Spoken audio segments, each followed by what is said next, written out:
오늘 우리가 함께 묵상할 말씀은 사무엘하 15장 24절에서 26절까지의 말씀입니다.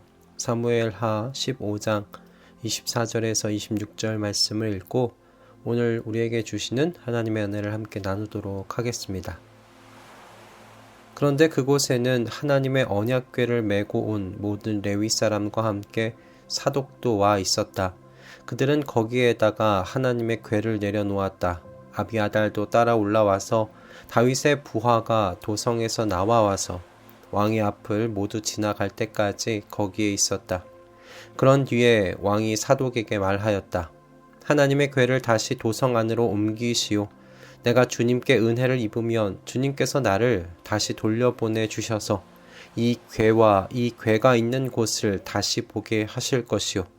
그러나 주님께서 나를 싫다고 하시면 오직 주님께서 바라시는 대로 나에게서 이루시기를 빌 수밖에 없소. 아멘. 오늘 사무엘하에는 두 인물이 등장하죠. 바로 다윗과 그의 아들 압살롬입니다. 사무엘하 15장은 이렇게 두 인물을 나란히 등장시킴으로써 자연스럽게 압살롬과 다윗을 비교하면서 독자로 하여금 읽어 나아가도록 이끌어 가는데요. 젊은 압살롬과 나이든 다윗을 떠올리게 되면서 힘없이 이 예루살렘에서 쫓겨 나아가고 있는 다윗의 처량한 뒷모습을 이 이야기를 읽어가는 동시에 상상하지 않을 수 없었습니다. 여러분은 어떠신지 모르겠어요. 다윗을 향해 쿠데타를 일으킨 이 압살롬을 보면 그가 다윗의 젊은 시절의 모습을 가장 많이 닮은 아들은 아닐까라는 그런 생각을 잠깐 해보게 되는데요. 이렇게 생각하게 되는 이유는 그가 좀 치밀한 사람이고 그리고 감정으로 일을 그르치기보다는 때가 오기를 기다릴 줄 아는 사람으로 이렇게 좀 보이기 때문입니다. 그의 이런 면모가 보이는 것이 오늘 성경에서 두 가지 이야기에서 보게 되죠. 암논의 살해 계획을 세우고 실행했던 이야기와 쿠데타를 일으키기 위해 준비하는 과정의 이야기를 통해서 우리가 충분히 이와 같은 면모를 가진 압살롬을 좀 짐작해 볼 수가 있는 것 같아요. 압살롬은 암논을 살해하기 위해서 몇 년의 시간을 기다립니까? 2년의 시간을 기다립니다. 또한 그를 준비한 자리로 끌어내기 위해서요, 태연하게 아버지 다윗을 먼저 초대하는 담대함도 보여주죠. 아마도 아버지 다윗이 그 자리에 참석하지 않고 자녀들만 보낼 것이라고 미리 예상한 것처럼 그렇게 아버지 다윗을 먼저 초대합니다. 뿐만 아니라 오늘 사무엘하 15장은 그가 4년 동안 어떻게 이스라엘의 사람들의 마음을 훔치고 쿠데타를 준비했는지, 그리고 쿠데타를 일으키기 바로 전에 얼마나 치밀하게 계획을 세우고 실행했는지를 보여주죠. 압살롬은 예배를 드린다는 명목으로 아버지 주변의 사람 200명을 이끌고 나아갑니다. 그렇게 헤브론으로 가는 것을 보게 됩니다. 이렇게 하는 이유가 무엇입니까? 이 200명이라는 사람, 아버지 주변에 있는 이 사람들을 포로로 사로잡기 위함입니다. 이로 인해서 다윗은요, 압살롬의 쿠데타 소식을 듣고도 아무런 대응도 할 수 없었어요. 그리고 또한 무엇보다 다윗의 참모였던 아히도벨을 자신의 참모로 삼을 만큼 그는 이번 쿠데타를 치밀하게 준비했고요. 조용히 인내하면서 4년이라는 시간을 때를 기다리면서 준비한 무서운 인물입니다.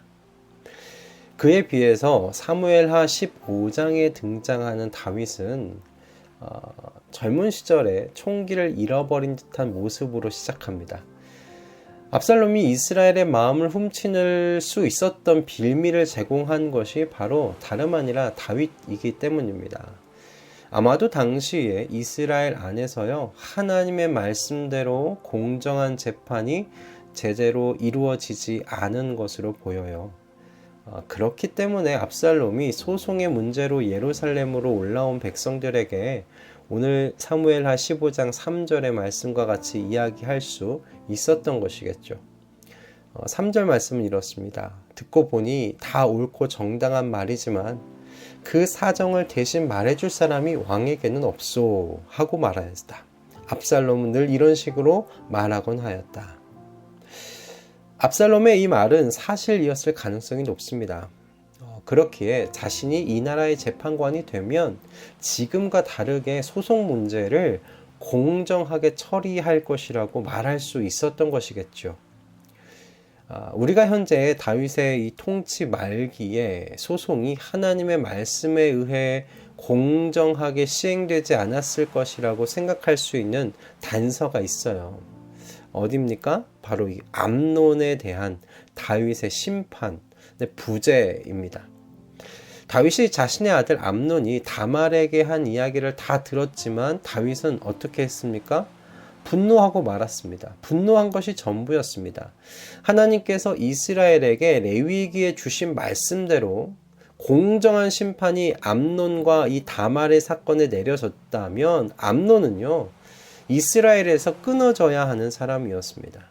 그런데 다윗은 화만 내고요, 아무런 조치를 내리지 않았어요. 여러분, 압살롬의 입장에서 아버지 다윗의 지금 판결을 한번 생각해 보십시오. 압살롬이 생각하기에 아버지 다윗은 지금 이 일을 공정하게 처리하지 않았습니다.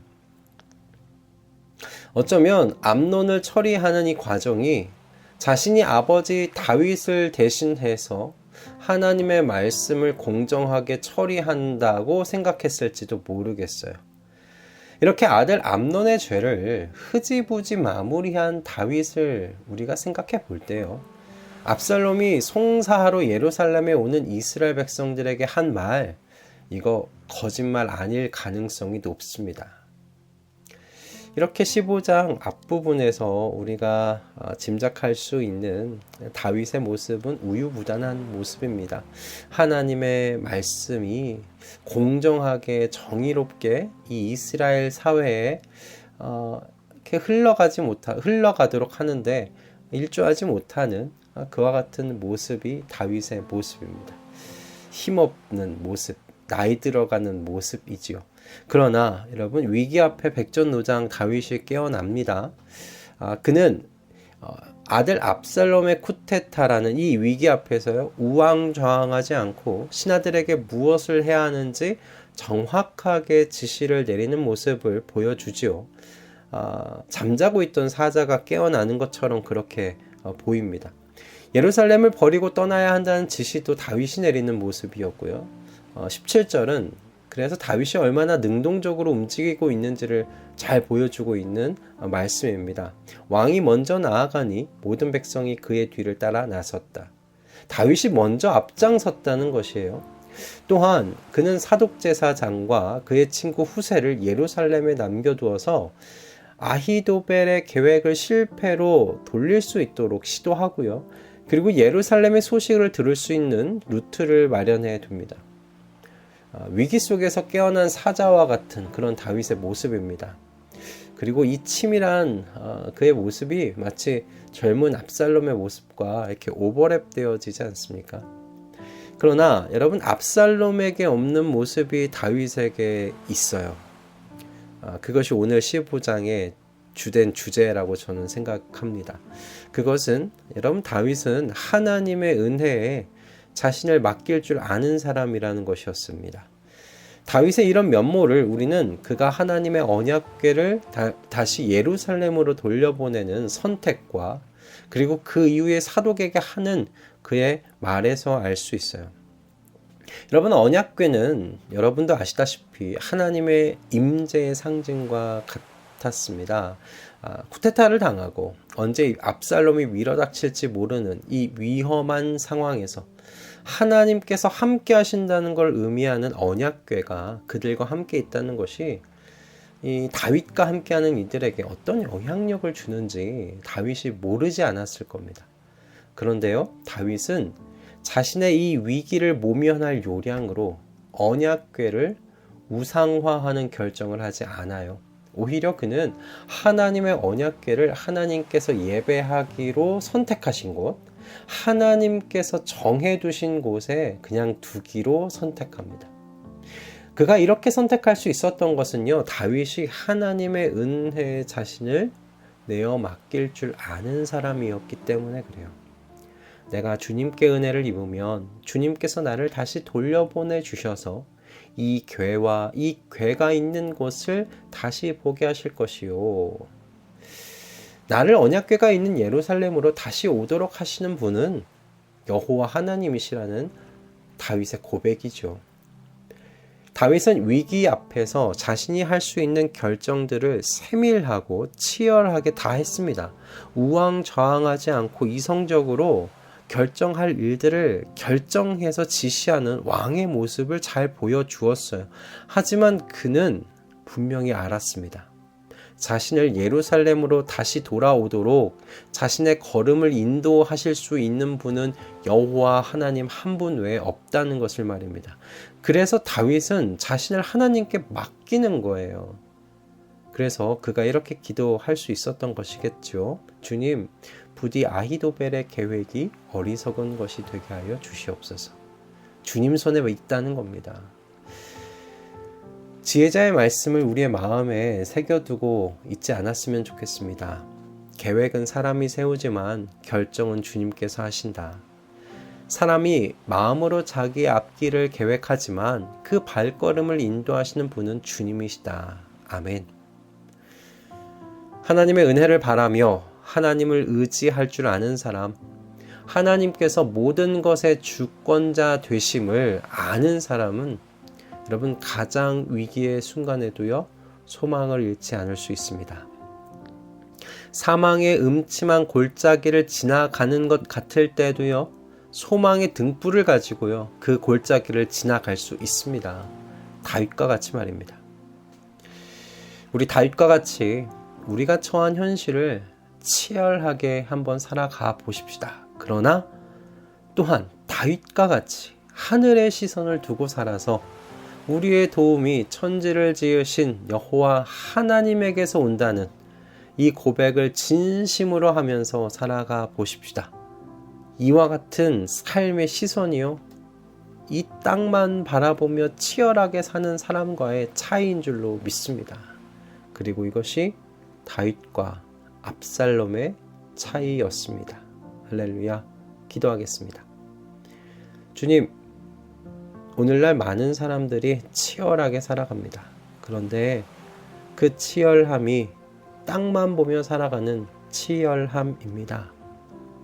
주님, 이런 세상 속에서 우리 성도들이 구별되어 살아갈 수 있도록 도와주시옵소서. 하나님의 십자가의 사랑과 은혜를 아는 사람들답게 하늘을 향해 시선을 두고 하나님의 은혜에 자신을 맡겨드리는 그와 같은 사람들 되게 하여 주시옵소서.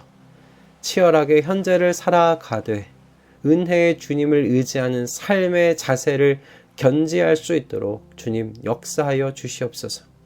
이와 같은 삶의 밸런스가 무너지지 아니하도록 주님 성령으로 저희를 지도하시고 인도하여 주시옵소서. 그리고 저희 모두가 성령 하나님의 인도하심에 순종하도록 은혜 더하여 주시옵소서. 예수 그리스도의 이름으로 기도드립니다. 아멘.